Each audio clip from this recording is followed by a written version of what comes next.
Good morning guys.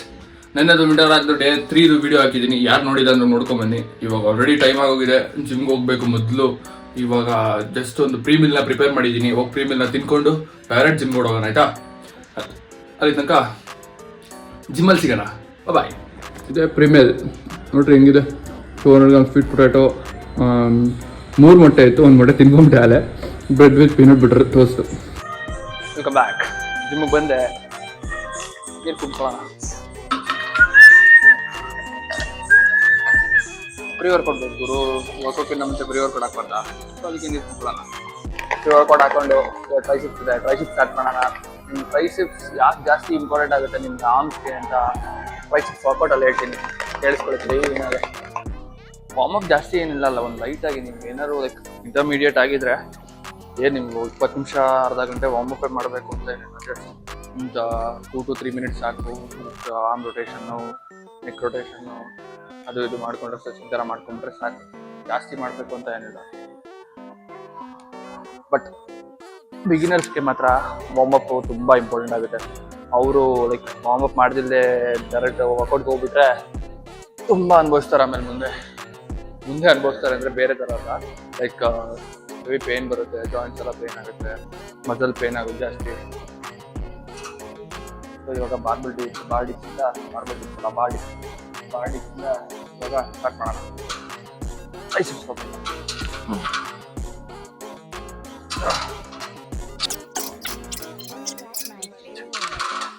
ಇದು ಜಾಸ್ತಿ ನಿಮ್ಮ ಚೆಸ್ಟ್ಗೆ ಎಫೆಕ್ಟ್ ಆಗುತ್ತೆ. ಬಟ್ ನೀವೆಷ್ಟು ಡೀಪ್ ಹೋಗ್ತೀರಾ ಅಷ್ಟು ಡೀಪಲ್ಲಿ ಚೆಸ್ಟ್ಗೆ ಎಫೆಕ್ಟ್ ಆಗುತ್ತೆ. ಬಟ್ ನೀವು ಡೀಪ್ ಹೋಗದೆ ಮೇಲೆ ಪುಷ್ ಮಾಡ್ತಿದ್ರೆ ಅವಾಗ ನಿಮ್ಮ ಟ್ರೈಸಿಪ್ಸ್ಗೆ ಎಫೆಕ್ಟ್ ಆಗುತ್ತೆ. ಓಕೆ, ಸ್ಟಾರ್ಟ್ ಮಾಡೋಣ ಟ್ರೈಸಿಪ್ಸ್ನ. ನಾನು ಟ್ರೈಸಿಪ್ಸ್ನ ಫಸ್ಟ್ ಸ್ಟಾರ್ಟ್ ಮಾಡ್ತಾ ಇರೋದು ಯಾವ ವರ್ಕೌಟಿಂದ ಅಂದರೆ rope push ಡೌನಿಂದ. ಸ್ಟಾರ್ಟಿಂಗ್ಗೆ rope push down ಮಾಡಿ ಆಮೇಲೆ ನೆಕ್ಸ್ಟ್ ಯಾವುದು ಅಂತ ನೆಕ್ಸ್ಟ್ ಹೇಳ್ತೀನಿ. ಸರಿ, ಸ್ಟಾರ್ಟಿಂಗ್ ಫಸ್ಟ್ ಸೆಟ್ಟೇ ನೀವೇನು ಲೈಕ್ ಹೆವಿ ಹೋಗಬೇಕು ಅಂತ ಏನಿಲ್ಲ. ಫಸ್ಟ್ ಸೆಟ್ಟು ನಿಮಗೆ ಲೈಕ್ ವಾರ್ಮಪ್ ಥರ ಆಗಲಿ ಅಂತ ಫಸ್ಟ್ ಸೆಕೆಂಡ್ ಸೆಟ್ಟು ಲೈಟ್ ವೇಟ್ಸಲ್ಲಿ ಹೊಡೀರಿ. ನಿಮ್ಗೆ ಎಷ್ಟು ಈಸಿಯಾಗಿ ಹೊಡಿಬೋದು ಅಷ್ಟು ವೆಯ್ಟಲ್ಲೇ ಹೊಡೀರಿ. ನನಗೆ 20-25 ಈಸಿ ಅನಿಸುತ್ತೆ. ಸೊ ಈಸಿ ಅದರಿಂದನೇ ಸ್ಟಾರ್ಟ್ ಮಾಡ್ತೀನಿ. Slow and study push.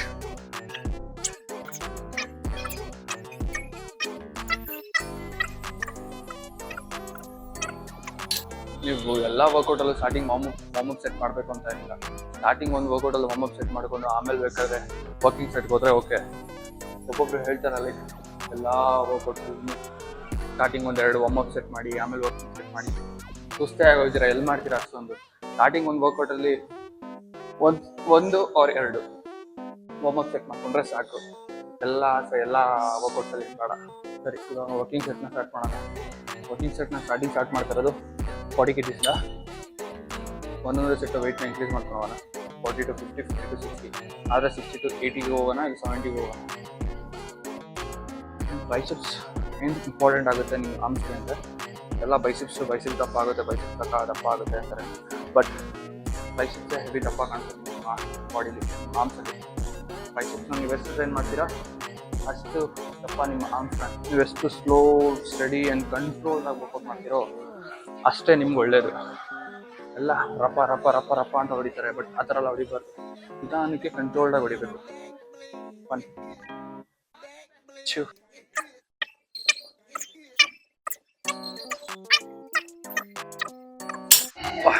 Second set 50. First set 40 ಹಾಕೊಂಡಿದ್ದೆ, second set 50 ಹಾಕೊಂಡಿದ್ದೆ.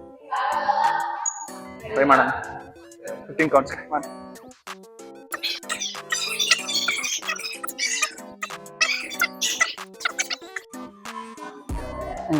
ಎರಡನೇ ವರ್ಕೌಟ್ ಸ್ಟಾರ್ಟ್ ಮಾಡ್ತಾ ಇರೋದು ಲೈಕ್ ಸ್ಕಾಲ್ ಕ್ರಷರಿಂದ. ಸ್ಕಾಲ್ ಕ್ರಷರು ಲೈಕ್ ನಿಮ್ಮ ಬೈಸೆಪ್ಸಲ್ಲಿ 3 ಹೆಡ್ಸ್ ಬರುತ್ತೆ, ಲ್ಯಾಟ್ರಲ್ಲು, ಮೀಡಿಯಲ್ಲು, ಲಾಂಗ್ ಹೆಡ್ ಅಂತ.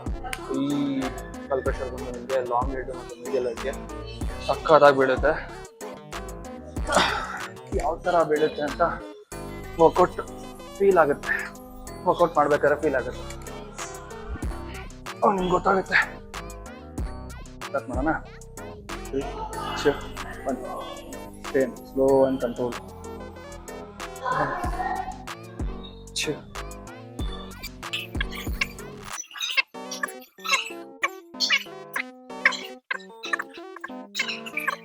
19, 20.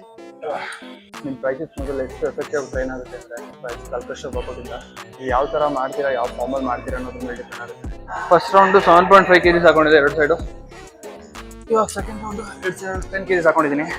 ನೀವು ಎಷ್ಟು ವೆಯ್ಟ್ಸ್ ಇನ್ಕ್ರೀಸ್ ಮಾಡ್ತೀರೋ ಅಷ್ಟು ನಿಮಗೆ ತುಂಬ ಒಳ್ಳೆಯದಾಗುತ್ತೆ. ಲೈಕ್ ಪಾರ್ಷಿಯಲಿ ವೆಯ್ಟ್ ಇನ್ಕ್ರೀಸ್ ಮಾಡ್ಕೊಂಡು ಹೋಗ್ತಿದ್ರೆ ಒಂದೇ ವೆಯ್ಟಲ್ಲಿ ಸ್ಪೆಂಟ್ ಆಗಿದ್ರೆ ನಿಮ್ಮ ಮಸಲ್ ಅಂತೂ ಇನ್ಕ್ರೀಸ್ ಆಗಲ್ಲ. ಅದೊಂದು ಪಕ್ಕ.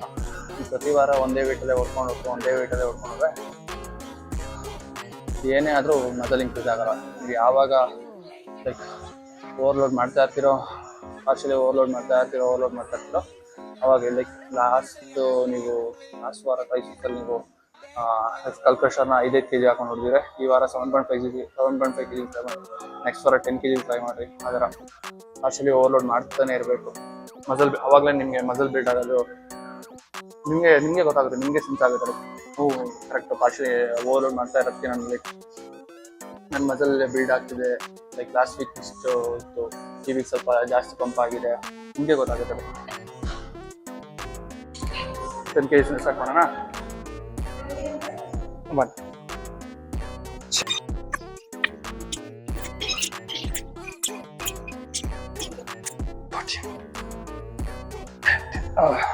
ಈ ಸೈಡ್ 10 ಆಯಿತು. ಇವಾಗ 15 ಟ್ರೈ ಮಾಡೋಣ.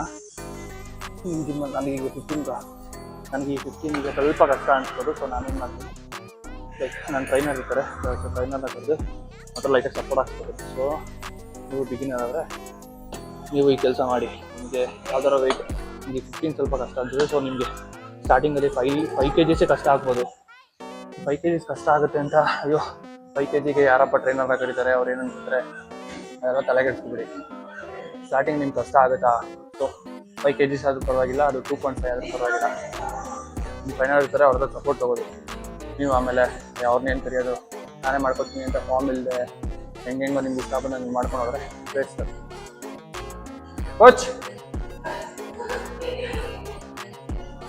ಸ್ವಲ್ಪ ಸಪೋರ್ಟ್ ಆಗಿ ಕೋಚ್. 3, 2, 1. ಲೈಟ್ ಆಗುತ್ತೆ.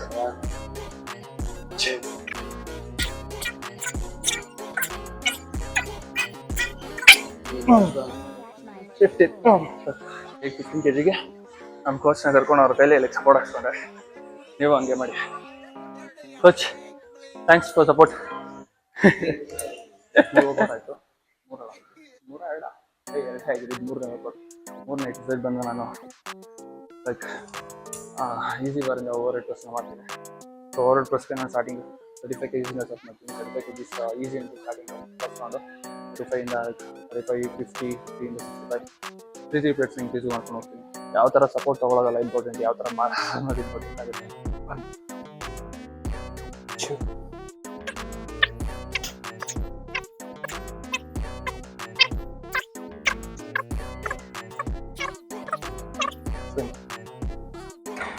35 kg ತುಂಬ ಈಸಿ ಇತ್ತು. ಸೊ ನಾನು 20 ಕೌಂಟ್ಸ್ನ ಈಸಿಯಾಗಿ ಹೊಡ್ಬೋದ. ನೆಕ್ಸ್ಟ್ ರೌಂಡ್ ಇರೋ 50 kg, ಅದನ್ನು 20 ಕೌಂಟ್ಸ್ ಹೊಡಿಬೋದಾ ಟ್ರೈ ಮಾಡೋಣ. ಸೆಕೆಂಡ್ ರೌಂಡ್ 50 kg 50 kg ನಾನು 20 ಕೌಂಟ್ಸ್ ಮಾಡ್ಬೋದಾ ನೋಡೋಣ. 3, 2, 1.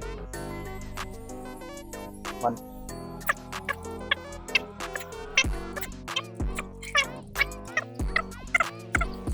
2, last 19, this one 20.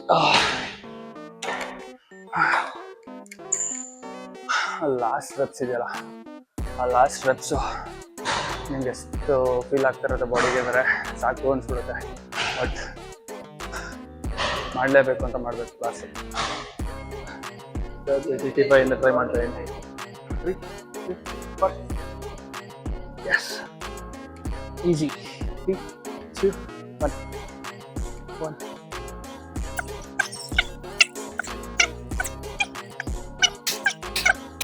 14, 15.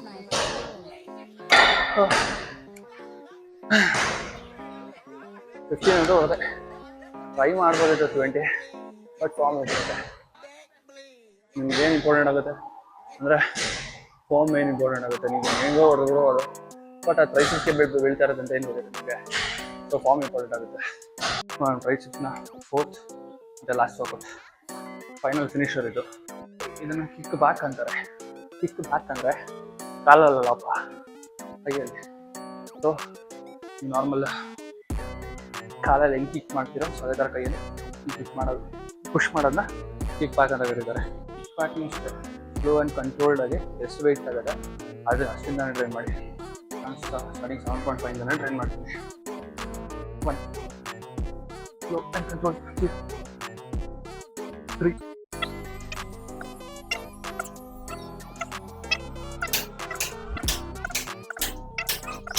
90 20. ಯೂಶ್ವಲಿ ನಾನು 5 ವರ್ಕೌಟ್ಸ್ ಮಾಡ್ತೀನಿ 1 ಮಸಲ್ಗೆ. ಬಟ್ ಇವತ್ತು 4 ಸಾಕು.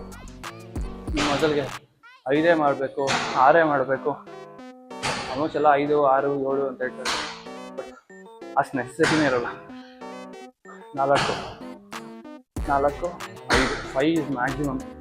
ಅದನ್ನೇ ನೀವು ಇಂಟೆನ್ಸಾಗಿ ಒಳ್ಳೆ ಫಾರ್ಮಲ್ಲಿ ಕರೆಕ್ಟಾಗಿ ಹೊಡೆದ್ರೆ 5 ವರ್ಕೌಟ್ ಸಾಕು ನಿಮ್ಮ ಬಾಡಿಗೆ. ಸಕ್ಕತ್ತಾಗಿರುತ್ತೆ, ಸಕ್ಕತ್ ಫೀಲ್ ಆಗುತ್ತೆ ನೋಡಿ. ಆರ್ಮ್ ಸೈಜು ಈ ಬೈಸೆಪ್ಸ್ಗಿಂತ ಟ್ರೈಸೆಪ್ಸ್ ಇದೆಯಲ್ಲ ಈಗ ನೀವು ದಪ್ಪ ಹಾಕೊಂತೀರಿ. ಸೆಕೆಂಡ್ ಸೆಟ್ನ ಸ್ಟಾರ್ಟ್ ಮಾಡೋಣ. ಸೆಕೆಂಡ್ ಸೆಟ್ ನಾನೊಂದು 10 ಪರ್ಫಾರ್ಮ್ ಮಾಡ್ತೀನಿ. ಆ ಥರ ಎಲ್ಲ ಲೈಕ್ ಎಷ್ಟೊಂದು ಜನ ವೀಡಿಯೋಗೋಸ್ಕರ 15 20 30 ಎಲ್ಲ ನೋಡ್ತಾರೆ. ಬಟ್ ಅವ್ರಿಗೆ ಅದು ಫೀಲ್ ಆಗ್ತಿದೆಯೋ ಇಲ್ಲೋ, ವರ್ಕೌಟ್ ಬೀಳ್ತಿದೆಯೋ ಇಲ್ಲೋ ಅದು ಗೊತ್ತಾಗಲ್ಲ. ಲೈಕ್ ನಿಮ್ಮ ಕೈಲಿ ಎಷ್ಟು ಕಂಟ್ರೋಲ್ ಮಾಡೋಕ್ಕಾಗುತ್ತೆ, ನೀವು ಎಷ್ಟು ವೆಯ್ಟಲ್ಲಿ ಈಸಿಯಾಗಿ ಹೊಡಿತೀರೋ, ಎಷ್ಟು ವೆಯ್ಟಲ್ಲಿ ನಿಮಗೆ ಮಸಲ್ ಫೀಲ್ ಆಗುತ್ತೆ, ಅಷ್ಟು ವೆಯ್ಟಲ್ಲಿ ಹೊಡೆದ್ರೆ ನಿಮಗೆ ಒಳ್ಳೆಯದು. ನಾನು 7.5 kg ಯಾಕೆ ಸ್ಟಾರ್ಟ್ ಮಾಡಿದೆ ಅಂದರೆ 7.5 kg ಈಸಿ, ಅದು ಆರಾಮಾಗಿ ಹೊಡ್ಬೋದು. ಫಸ್ಟ್ ಸೆಟ್ ನೀವು ಹೆವಿ ಹೋಗ್ಬೋದು. ಯಾವಾಗ ಅಂದರೆ ನಿಮ್ಮ ಕೈಲಿ ಹೆವಿ ಫಸ್ಟ್ ಸೆಟ್ನೇ ಕಂಟ್ರೋಲ್ ಮಾಡಿ ನೆಕ್ಸ್ಟ್ ಸೆಟ್ನ ಇನ್ನೂ ಹೆವಿಯಾಗಿ ಹೋಗೋ ಥರ ಇದ್ದರೆ ಅವಾಗ ಫಸ್ಟ್ ಸೆಟ್ ಹೋಗ್ಬೋದು. ಬಟ್ ಚಿಕ್ಕ ಬ್ಯಾಗ್ಗೆ ಫಸ್ಟ್ ಸೆಟ್ ಹೆವಿ ಹೋದರೆ ನೆಕ್ಸ್ಟ್ ಸೆಟ್ ಹೊಡೆಯೋಕ್ಕಾಗಲ್ಲ, ಹೆವಿ ಪೇನ್ ಆಗಿಬಿಡುತ್ತೆ. ಸೊ ಫಸ್ಟ್ ಸೆಟ್ನ ನೀವು ಕಮ್ಮಿ ವೆಯ್ಟಿಂದ ಸ್ಟಾರ್ಟ್ ಮಾಡಿ. ಸೊ ಕಮ್ಮಿ ವೆಯ್ಟಿಂದ ಗ್ರ್ಯಾಜುಯಲಿ ಇನ್ಕ್ರೀಸ್ ಮಾಡಿ. First ಸೆಟ್ನ 7.5, second set 10 kg. ಕಮಾನ್ 3 2 1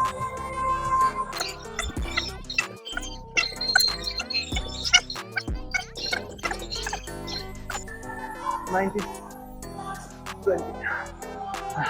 20 ಕೌಂಟಿವಿ ಈಸಿಯಾಗಿ ಹೊಡಿತಾ ಇದ್ದೀರಾ ಅಂದರೆ ವೆಯ್ಟ್ಸ್ ಇನ್ಕ್ರೀಸ್ ಮಾಡಿ. ನಿಮ್ಮ ಕೈಲಿ ಆ ವೆಯ್ಟಲ್ಲಿ 10 kg ಹೊಡೆಯೋಕ್ಕಾಗ್ತಿಲ್ಲ ಅಂದರೆ ಸೊ ಆವಾಗ ಅದೇ ವೆಯ್ಟಲ್ಲಿ ಟ್ರೈ ಮಾಡಿ. ಅದೇ ವೆಯ್ಟಲ್ಲಿ ಇನ್ನೊಂದು ಸೆಟ್ಟು, ಅದು ಆಗಲಿಲ್ಲ ಅಂದರೆ ಇನ್ನೊಂದು ಸೆಟ್ ಅದೇ ವೆಯ್ಟಲ್ಲಿ ಟ್ರೈ ಮಾಡಿ. ನೆಕ್ಸ್ಟ್ ವಾರ ಬೇಕಾದ್ರೆ ಬಂದಿರ್ತೀರ ಅದೇ ವೆಯ್ಟಲ್ಲಿ ಟ್ರೈ ಮಾಡಿ. ಆ ವೆಯ್ಟ್ನ ನೀವು ಯಾವಾಗ 10 ಒಂದು 12 15 ಹೊಡೆಯೋಕ್ಕೆ ಸ್ಟಾರ್ಟ್ ಮಾಡಿದ್ದೀರೋ ನೆಕ್ಸ್ಟ್ ವೆಯ್ಟ್ ತಗೊಳ್ಳಿ. ನಿಮಗೆ 10 ಗಂಟೆ ಕಷ್ಟ ಆದರೆ ನೆಕ್ಸ್ಟ್ ವೆಯ್ಟಲ್ಲಿ ಇನ್ನೂ ಕಷ್ಟ ಆಗುತ್ತೆ. ಸೊ ನಿಮ್ಮ ಕೈಲಿ ಲೈಕ್ ಇವಾಗ 10 kg 15 ಕೌಂಟು ಅದು 20 ಕೌಂಟ್ ಹೊಡಿತೀರ ಅಂದರೆ ನೀವು ಡೈರೆಕ್ಟ್ 12.5 or 15ಗೆ ಹೋಗ್ಬೋದು. 15 ನೀವು 10 kg 20 ಕೌಂಟ್ ಹೊಡಿತೀರಾ ಅಂದರೆ ನೀವು 15ರಲ್ಲಿ 10 ಕೌಂಟರ ಹೊಡಿಬೋದು ಈಸಿಯಾಗಿ. ಸೊ ನಾನು ಇವಾಗ 10 kg 20 ಕೌಂಟ್ ಹೊಡೆದೆ. ಸೊ ನಾನು 12.5ನ ಸ್ಕಿಪ್ ಮಾಡಿ 15ಗೆ ಹೋಗ್ತೀನಿ. 3 2 1 ಶಿಫ್ಟ್ 14 15.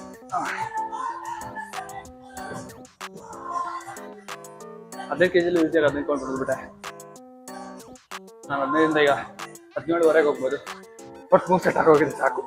ಜಾಸ್ತಿ ಹೊಡಿಬಾರ್ದು. ಜಾಸ್ತಿ ಹೊಡೆದ್ರೆ ಏನಾಗುತ್ತೆ ಗೊತ್ತಾ, ನಿಮ್ಮ ಮಸಲ್ಗೆ ಸೋರ್ನೆಸ್ಸು ಹಂಗೆ ಇರುತ್ತೆ. ನೆಕ್ಸ್ಟ್ ಡೇ ಇದ್ದಾಗ ಸೋರ್ನೆಸ್ ಫೀಲ್ ಆದರೆ ಹೋಗ್ಬಿಟ್ಟು ಒಳ್ಳೇದೇ, ಲೈಕ್ ನಿಮ್ಮ ಮಸಲ್ ಚೆನ್ನಾಗಿ ಬಿಟ್ಟಿದೆ ಅಂತ. ಬಟ್ ನಾಳೆ ಬಂದರೆ ನೆಕ್ಸ್ಟ್ ಮಸಲ್ನ ಕ್ಲೀನಾಗಿ ವರ್ಕೌಟ್ ಮಾಡೋಕ್ಕಾಗಲ್ಲ. ಸೊ ಮೇಲೆ ಎಷ್ಟಾಗುತ್ತೆ ಅಷ್ಟು ಹೊಡೀರಿ. ಹೆವಿ ಈಗೋ ಲಿಫ್ಟಿಂಗ್ ಬೇಡ. ಮಸಲ್ಗೆ ದಿನಕ್ಕೆ 4ರಿಂದ 5 ಸಾಕು.